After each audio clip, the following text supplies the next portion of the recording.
Welcome back, everybody. Harry here, known as Trade Shop, and you can see that sushi has exploded. I've been calling this, and this is not all because of TA. This is because of what? Is because sushi has now overtaken Uniswap, and this is the reaction in price. So congratulations to whoever has been holding sushi. We said the chart looks extremely bullish, and this is the result, right? We had Uniswap actually pumping, and that was the first trade we took. Then we had a look at it after the weekend. I was saying to look for support to be made on this line, and we can see we wicked below, and then it was, that was your major opportunity there.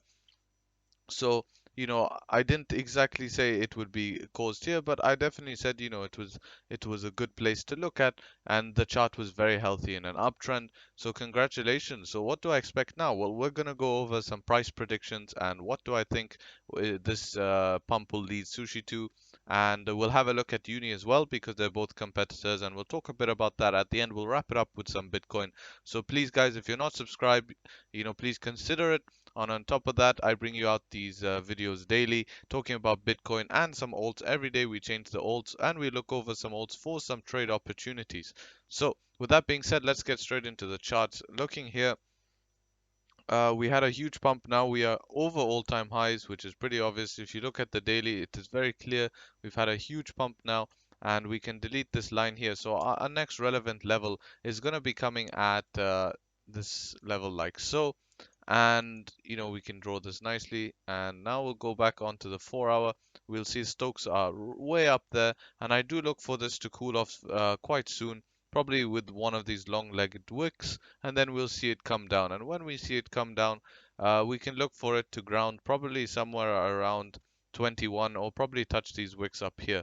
Now, I'm definitely still bullish on this chart, and I don't think, but let's take some price predictions and see where I think this will, where Sushi can lead us. So we'll take it from our most recent top, and we'll see where we're hitting at the moment if we take it from this push to that push, and we can see we're very close to our first target. That's why we're probably seeing, now remember, this doesn't, you can see I didn't draw it accurately, there we go, and that's why we're seeing this tiny bit of difficulty pushing above this level here, because we've reached our first target exactly, which has been here. And if you look on the lower time frames, you'll see a bit of stalling, and if I go down something like the 15 minutes, you can see as soon as we wick to that target, we've had a dump, but looks like we are picking it up on the 15-minute closing above that range. So it is looking good, guys. But obviously the next target is up here at 27 bucks, and from there, I think it continues up and onwards. But in the immediate short term, looking for, we could come down first, of course. Uh, I wouldn't be FOMOing in at the moment, and but what I would be looking at is for potential opportunities. If we do come down to something around 20, definitely a clear opportunity. This looks very good. Weekly, you can see Stokes are crossing up now after being down, which is which is really good to see. On top of that, if we look at volume, still decreasing, so we still have move room to go, but that's just because of how the asset, starts off with high volume and then peaks up, and then we just see volume declining. Nothing really worrying there, but this is looking really good. Tapping our first target, and we'll see how this goes. Let's quickly go and look at the Uni and make some price predictions for that. So Uni, on the other hand, has not flipped bullish on the weekly, but on the daily we did have a nice, and I was talking about this zone here.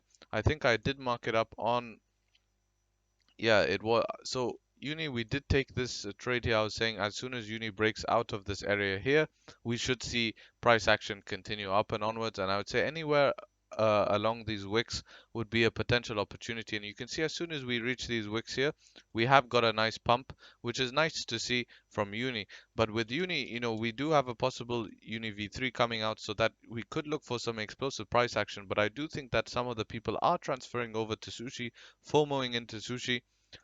So we could see Uni pump up a little bit here and then continue sideways, but Uni still looking very bullish. If we were to do some price predictions, we could simply take it from, what's a clean push? I mean, a clean push would be from here. That's the most recent price data, and we can see that, yep, we worked exactly to the point, taking it from there, and then we had the dump. So it's following this exactly, and it's nice to see that we do have some confluence here, and you can see exactly when we hit the 0.27, we did have a pullback. Now, obviously, if we do close above that, then the next target is going to be all the way up here at 41. And then we can start adjusting our fibs. Once we have a new top confirmed, then this fib can be moved up to here. I mean, we could move it up here to see even more long term, which would be something like this. And this would bring the 0.27. As you can see, that's lining up very nicely and is giving us targets all the way up here at 51. So definitely looking good for uni as well. And, some good price targets. Looks like uni might get up there. Looking at Stokes on the daily, have just got a fresh cross up. This is when we called the signal. As soon as we saw this tick up, that is where we saw catching this trend line. Looking 4 hour Stokes are up. Probably will cross down, as I was saying, a little bit of ranging, but these are some price targets looking pretty good for uni here. And when Sushi confirms a short-term top, as you can see, hitting and now getting that rejection exactly at our Fibonacci point. So these are playing out perfectly. It's very nice to see. Let's wrap this video up with some Bitcoin. And Bitcoin CMEs did close above the topside Bollinger Band on the weekly, if I do believe so. So let's go to Bollinger Bands, get them out, and just, yep. Oh, it didn't. It actually, it closed below. So that's very, very interesting. Bitcoin has closed below the topside Bollinger Band on the weekly. So that is telling me we could look for some more ranging coming into next week, or we could just continue up and onwards. But I would have liked to seen this close above the topside Bollinger Band to give us more trending action, right? But it's not a death sentence in itself, but I would have just gave, extra confirmation. What we could have is we could actually have spot price close above the weekly, you know, especially just any close above this pivot here like so. Oops. Anyways, I'll just draw it out for you. Any close above where my mouse is here like so, it does look very, very good for continuation. But of course, we could have the, spot price close above the weekly coming in a day in 15 hours, and that would still, normally we do see CMEs, but we might see spot price lead this time, which is completely fine. Looking at the lower time frames, daily, if daily does decide to take out this wick here, I definitely see some continuation for sure. Coming down on the 4 hour, what do we look like? Let's bring back our drawing. So, yep, that's our levels. So, 4 hours looking good, looking for some upside. Definitely think it's easy going to pop up to 57 here. Maybe even test the top side of the range. 1 hour definitely, yeah, 1 hour looks like it wants to test 58,000. Looking at Stokes, they should be all crossed up. 4 hour Stokes should be, they're getting a bit tired. Don't know what's going on with them, but they are crossing up. Uh, Looking at, what are we doing on the daily Stokes? They're looking, a little bit up there. Weekly Stokes are looking amazing. Uh, so yeah, long-term bullish. Do we come down over the weekend? Yes, it's a possibility. We could get rejected at the top side of this range or even at these wicks here. Definitely a possibility, but we'll have to wait and see. Of course, any breakage above this 58 pivot on a 4 hour closure, then I do see continuation at least here to 59,005. With that being said, remember guys, take care, trade sharp, and I'll see you tomorrow. Peace.